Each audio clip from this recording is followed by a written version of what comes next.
Meaningful conversations have the power to enlighten and enrich our experiences. I have a note here. Don, he's a cross between Rod Serling and Leonard Cohen. Now, I don't know why I put those two down. And I put it down there because... Those are two heroes of mine, so I really Are you serious? Yeah, absolutely. Well, I wrote that down because when I see him, fantastic. I say, he's got this persona of Rod Serling, but the poetry of Leonard Cohen. And there's a line. This is from Leonard.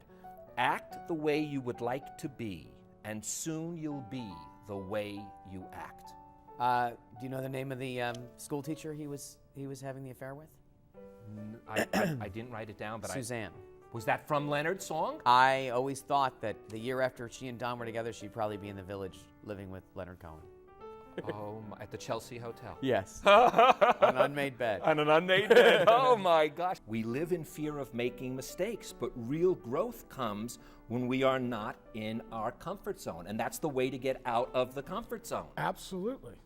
You know, we all need to be pushed. If we stay in our comfort zone, all you have to think of is your own career. Where did you learn the most? Where did you grow the most? It wasn't in a time that was easy. It's generally in a time that's hard. As the creator, producer, and host of the Emmy-winning weekly series Between the Lines, I'm privileged to have dynamic and insightful conversations with some of the most distinguished people and fascinating personalities. And then I get to share it all with my viewers. But there's a moment you take of his face, and something seems to be going on in his eyes.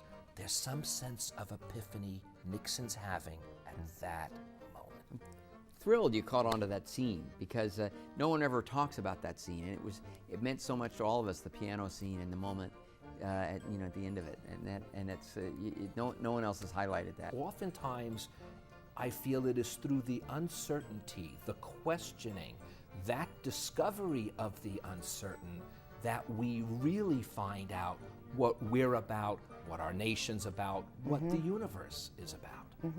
And a lot of us don't like to question things because I think we feel that people can put us in a box, but most importantly, we put ourselves into a box. Between the Lines covers all forms of media. So you have Joel, someone who's lived in our world, that when he does go down the street, all he sees is death.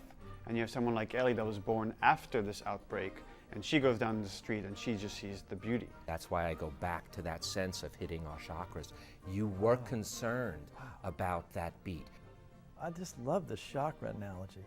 Yeah, the lower chakra is the pocket, and then there's the heart chakra, and then there's Jim's great intellect. I guess all of them. And explores every topic imaginable.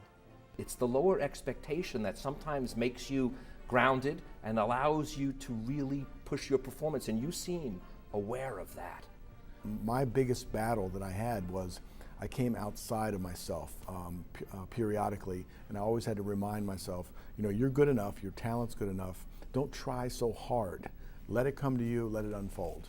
You always are putting people, dancers, and taking them out of their comfort zone. I totally believe in that as a life philosophy, of get out of your comfort zone. I think that's what challenges us. I think that's what we're here on this planet to be challenged, not just sit back and think, oh, aren't I good at what I do? You may air Between the Lines whenever you like, as we usher in a new golden age of talk television. You're bringing people together to engage in dialogue, to promote understanding, whatever it is that their message may be, the need and the desire, the hunger and thirst for greater understanding of other cultures. It was an enormous pleasure to talk to you and just talk about other things that I think are directly related. In all the shows that I've ever done, this has been the best. And I really mean that because you don't get a chance to really talk about what's real. And this is the first for me. Thank you so so I really much. am very fortunate to be here. I'm thrilled. I'm thrilled to know you, and I'm thrilled to know about your show as a result. It's just a gift that you give. It's so nice when you have somebody who's a really terrific person to talk to and easy to talk to, and you make your guests feel really at ease, at least me. I don't know about talking about your other guests, but I'm somebody who's very shy and is not comfortable in front of a camera. And you make it very comfortable to be here and easy to be here and easy to talk to, and you ask the right kind of questions.